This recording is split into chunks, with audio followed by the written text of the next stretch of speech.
à tous, j'espère que vous allez bien. On se retrouve pour le brief du vendredi 16 mai 2025. On se fera un petit point Bitcoin, Ethereum, on parlera des news, des chiffres du PPI. Également, pour la seconde vidéo tout à l'heure, vous avez choisi l'analyse de SEI. Je remets du coup en jeu BNB contre HBAR, c'est à vous de décider.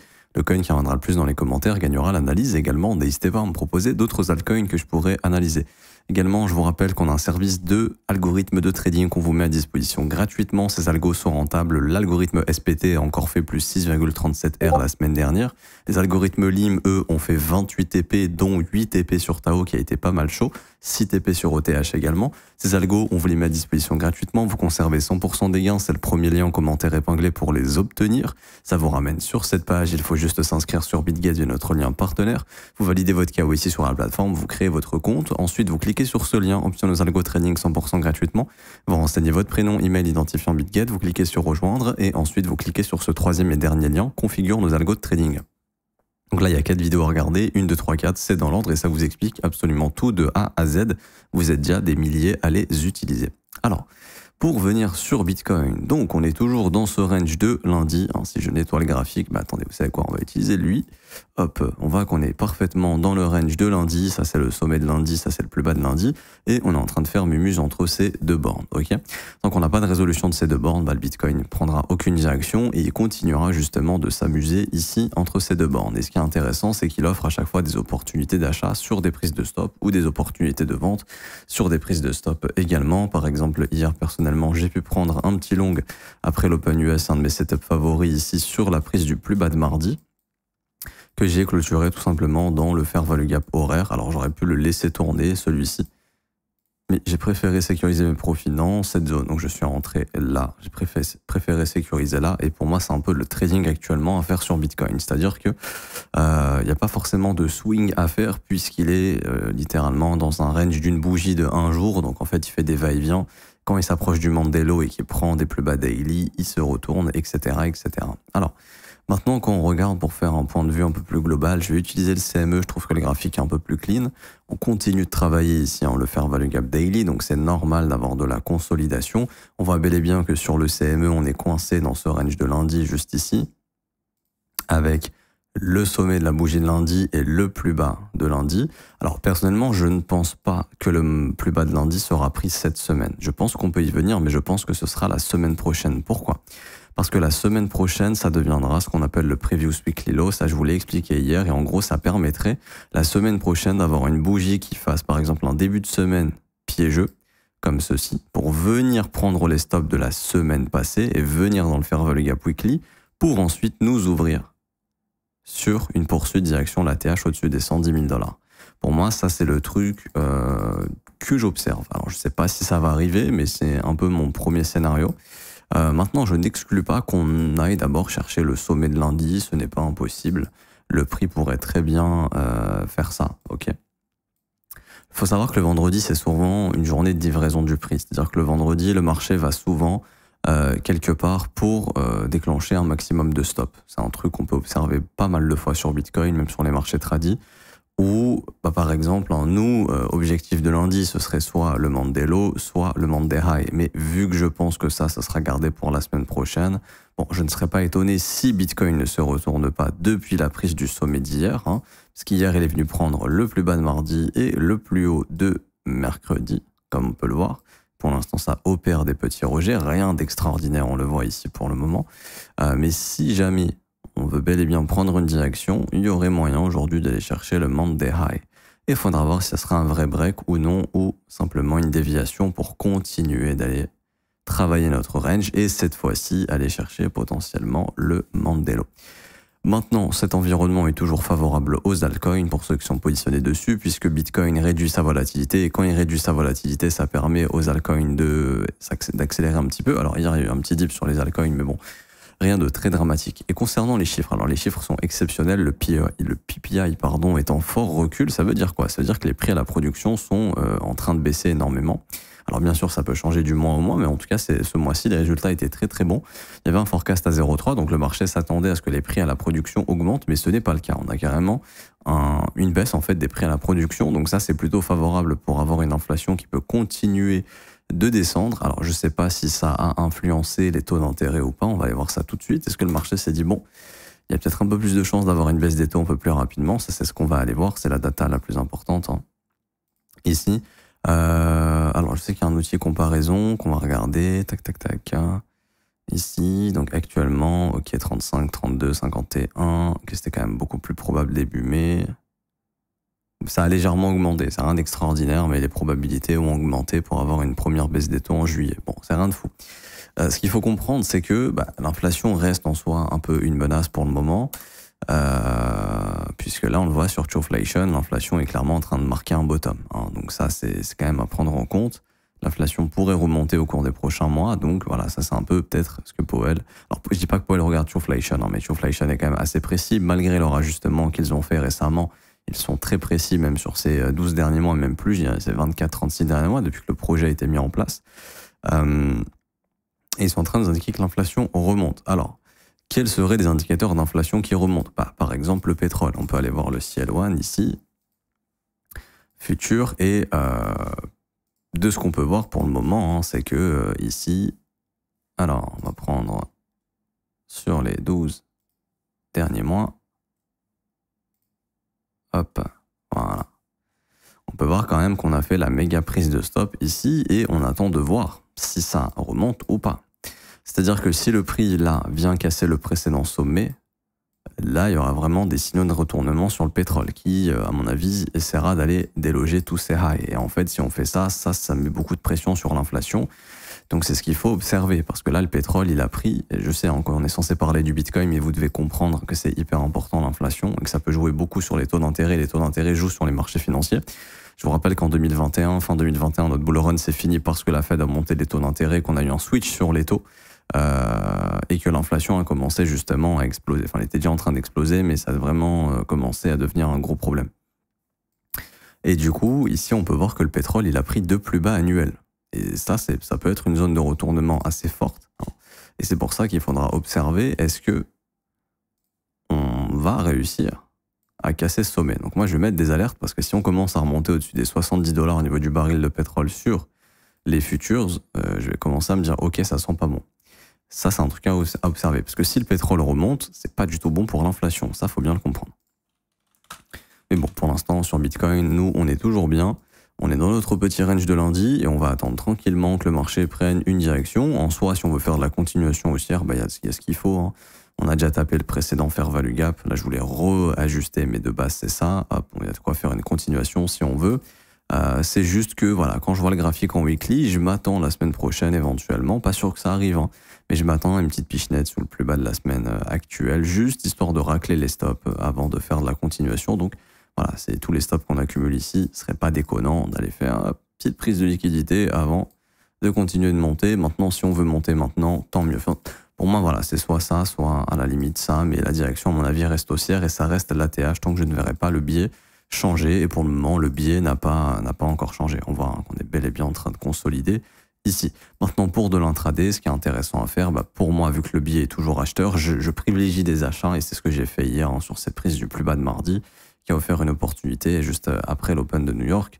Et je rajouterai un cours au mentorship pour ceux qui l'ont.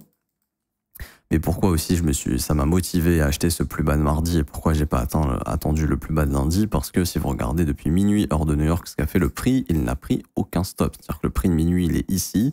Le marché s'est jeté dans une zone d'achat sans avoir pris quasiment aucun stop vendeur. Donc c'est pour ça ici que je m'attendais, vu le timing à 10h hors de New York, à ce contre-pied ici. Alors, plutôt dans cette zone dans un premier temps. Bon, après, on a poussé les stops jusqu'ici. Mais voilà, pour ceux qui peuvent se demander pourquoi se positionner sur le plus bas de mardi et pas attendre le plus bas de lundi. Il y a aussi parce que mon billet est que je pense qu'on le réserve pour plus tard.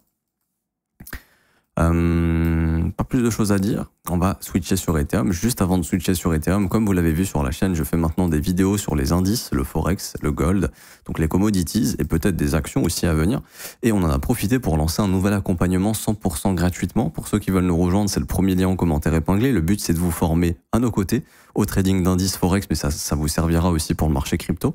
C'est le premier lien en commentaire épinglé, ça vous ramène sur cette page. Et en fait, il faut juste cliquer sur le 4e lien, rejoindre mon accompagnement trading Forex et indices gratuitement. Et ça vous donnera l'accès au mentorship complet de 22 vidéos, qui est juste ici. Et ça vous donnera également l'accès, bien sûr, à l'accompagnement sur le Discord, aux analyses de vidéos quotidiennes, aux sessions de trading en replay, aux concours récurrents. Il y a un concours de 5000 USDT actuellement. Tout est expliqué sur le Discord si jamais. Vous avez ici cette partie sur le Discord, Salon VIP Forex Indice qui vous sera ajouté. Alors pour nous rejoindre, c'est gratuit, c'est très simple. Une fois que vous êtes sur cette page, il vous suffit simplement de vous inscrire sur PrimeXBT via notre lien partenaire. PrimeXBT, c'est le meilleur broker pour le trading d'indices, Forex, tout ce qui va être paire de Forex, Euro, USD, les indices Nasdaq, S&P 500, même le Gold, etc. Les spreads sont très bas et ce qui est intéressant, c'est que vous pouvez trader en crypto-monnaie. Et c'est ça qui est génial. C'est-à-dire que par exemple, je peux prendre un long sur le Nasdaq et gagner du Bitcoin, ou gagner de l'Ethereum, ou gagner de l'USDT. Et c'est ça qui est cool. Ça me permet d'augmenter mon bac de Bitcoin sur justement des indices qui sont généralement haussiers toute l'année. Donc ce qui permet d'avoir des trades si on est sur du suivi de momentum, ce qui est plutôt intéressant. Donc vous vous inscrivez sur PrimeXBT via notre lien partenaire, vous faites un dépôt de minimum $200, que ce soit en crypto ou en carte bancaire, vous remplissez ici email identifiant PrimeXBT, c'est très simple, il se récupère juste ici en haut à droite sur le petit bonhomme, vous ne pouvez pas le louper. Et ensuite, juste ici, vous remplissez votre pseudo Discord pour que je puisse vous donner l'accès justement au salon VIP en fait, et ensuite vous cliquez sur j'ai fait un dépôt de minimum $200, vous cliquez sur obtenir mon accès VIP, et dans un délai de 24 heures, tout sera mis en place. Le mentorship vous sera envoyé par mail et votre accès sur le Discord sera actif. Également, ici, vous pouvez rejoindre le Discord en cliquant juste ici. Je rappelle que la valeur estimée est de plus de 4000 €, on vous donne tout ça gratuitement. Alors, on peut passer sur ETH maintenant, et juste ici, on peut voir que, Ethereum continue toujours de travailler le fair value gap ici en daily, ok. Donc c'est une zone complètement normale, on en a parlé, ça devrait consolider, et depuis qu'on est dedans, en soi, ça consolide. Et également, on voit qu'on a toujours maintenu pour le moment le Mandelo. Donc, moi je le redis encore une fois, en swing, c'est assez risqué de s'exposer en swing dans ces niveaux de prix à l'achat. Ça veut pas dire qu'il faut shorter, loin de là, mais ça veut dire que il y a un avantage à probabilité plus important d'attendre la petite pichenette prise de stop avant d'aller plus haut. On peut très bien aller plus haut maintenant, mais c'est juste en fait que si vous achetez là, en fait vous êtes obligé de foutre votre stop ici, et ça c'est la zone idéale à acheter justement en cas de continuation haussière. Donc perso c'est ce que j'attends, je suis patient sur Ethereum, foutre une alerte d'ailleurs, hop. Mais c'est bien le niveau que j'aimerais qu'on vienne déclencher. Alors j'en sais rien s'il sera déclenché, mais en tout cas c'est un niveau qui pour moi sera intéressant pour faire de la continuation et capturer le prochain mouvement. Parce que je pense toujours que Ethereum a le potentiel bien évidemment d'aller plus haut. Je pense qu'on ira combler le gap CME. J'en reparle ici rapidement si on regarde sur les futures, mais je pense qu'on va venir combler ce fameux gap des $3200, entre 3000 et 3200. Je pense que c'est la prochaine étape. Mais juste avant, vous voyez ici cette zone. Voilà, ce serait quand même une belle zone à venir chercher avant de faire de la continuation. C'est un peu la zone que j'attends. Ça ne veut pas dire nécessairement que le marché va me l'offrir. Et dans ce cas-là, c'est pas grave. Mais c'est un peu la zone qui m'intéresse personnellement pour faire du swing ici sur Ethereum. Et ensuite, l'objectif, ce serait d'aller chercher les $2919. Maintenant, moi, Ethereum, je le vois comme un très bon indicateur du marché altcoin. Quand Ethereum va bien, le marché altcoin va bien. Quand Ethereum va mal, très souvent, le marché altcoin va mal. Il suffit de voir ici qu'on avait top sur Ethereum quasiment le début mi-décembre, on a quasiment top pareil sur le marché altcoin. Donc pour moi, la charte d'Ethereum m'indique qu'on ira plus haut. Ok, je m'attends juste potentiellement à une petite pichenette ici sous le plus bas de lundi. Et en fait, ça permettra d'ailleurs lundi prochain, donc lundi là dans 3 jours, de former le fair value gap weekly. En fait, c'est pour ça que je me dis, ok, la semaine pro comme Bitcoin, petite mèche ici sous le plus bas de la semaine. Et ensuite, continuation haussière, ce serait parfait. Je ne sais pas si ça arrivera, mais en tout cas, ça serait le scénario idéal pour faire de la continuation haussière. Et les objectifs, à mon humble avis, au grand minimum. Ethereum viendra retravailler, je pense personnellement, ce fair value gap. Donc cette impulsion baissière dans laquelle nous avons notre gap sur le CME. Mais je pense que ces deux fair value gap seront comblés. Voilà, c'est vraiment mon avis principal. 2900, 3002 sur Ether, ça me semble être assez réaliste. Maintenant, faites attention, il y a quand même des risques de petites mèches au sud. Pourquoi? Parce qu'il y a énormément de gens qui se sont leveragés sur Ethereum. Alors là, il n'y a même pas tous les open interest. On avait calculé plus de 4 voire 5 milliards d'open interest ajoutés sur les 4-5 derniers jours sur Ether, ce qui est énorme et ce qui fait qu'à un moment donné, il y aura probablement un petit flush de liquidation. C'est très probable parce qu'il y a beaucoup trop de gens qui ont long Ether récemment. Et ce serait rien de dramatique, mais juste sous ces lots éventuellement, hop, petite frayeur, merci, au revoir, on continue parce que le momentum est très fort. Ce serait juste un mouvement pour liquider ceux qui ont long sur contrat dérivé avec des leviers un petit peu trop importants. Donc ce qu'il faut retenir, c'est qu'Ethereum est toujours haussier, que Bitcoin est toujours haussier, qu'il ne faut pas exclure peut-être un petit piège baissier sous le plus bas du début de semaine, donc de lundi, parce que ça permettrait de chasser les acheteurs qui ont acheté cette semaine, hein, de prendre leur stop loss, de bloquer des shorters aussi, donc des vendeurs à découvert, pour continuer d'aller plus haut. Et on peut faire un petit point pour finir cette vidéo sur les ETF, ici de Bitcoin et d'Ethereum. Donc concernant BTC, pour le moment, on a un manque d'intérêt. On voit que l'intérêt diminue sur les ETF Bitcoin, donc ça aussi, ça a un impact. C'est ce qui fait que le prix consolide, il y a un petit peu moins de demande. Rien de dramatique, mais on voit que pour l'instant, les investisseurs sont un petit peu réticents à acheter la résistance des 105-110 000 $. Et concernant Ethereum ici, est-ce qu'on peut voir un réveil ou pas? Alors, il y a eu un réveil pour le moment, mais ça s'est un petit peu calmé. Donc ça aussi, il y a un petit peu moins de demande sur le marché spot. C'est ce qui pourrait expliquer justement, vous voyez, ces petits dips, histoire avant de continuer. Mais dans l'ensemble, voilà, ça reste assez haussier. Maintenant, Bitcoin, il faut quand même faire gaffe. Hein, la résistance des 105 000 $ est assez forte. Et Ethereum, ça reste un fair value gap, ça reste une prise de stop importante, ça reste un sommet mensuel qui a été déclenché. On est dans un fair value gap en mensuel. Ce sont des zones quand même sur lesquelles il faut avoir pris des profits pour ceux qui ont pu se positionner avant. Maintenant, on peut toujours, bien évidemment, aller plus haut pour combler ces fameux gaps sur le CME et à ne pas exclure un petit dip avant d'y aller. Je m'arrête ici pour aujourd'hui, j'espère que ça vous aura plu. Si c'est le cas, n'hésitez pas à bombarder les pouces bleus, vous abonner, n'hésitez pas à mettre un petit commentaire. Merci à ceux qui jouent le jeu. Je vous rappelle, vous avez la possibilité d'obtenir le mentorship, l'accompagnement, etc., etc. Tout ça, c'est, j'ai déjà expliqué. Et pour ceux qui veulent rejoindre mon école et se former à mes côtés, là, c'est le seul accompagnement payant que je propose. Ça vous donne l'accès à tout.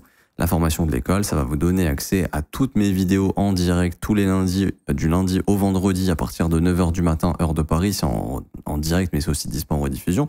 J'analyse vos coins, je réponds à vos questions, on trouve des opportunités ensemble. Je vous parle de mon exposition sur le marché, ce que je fais, est-ce que je reste dans le marché, est-ce que je sors, etc.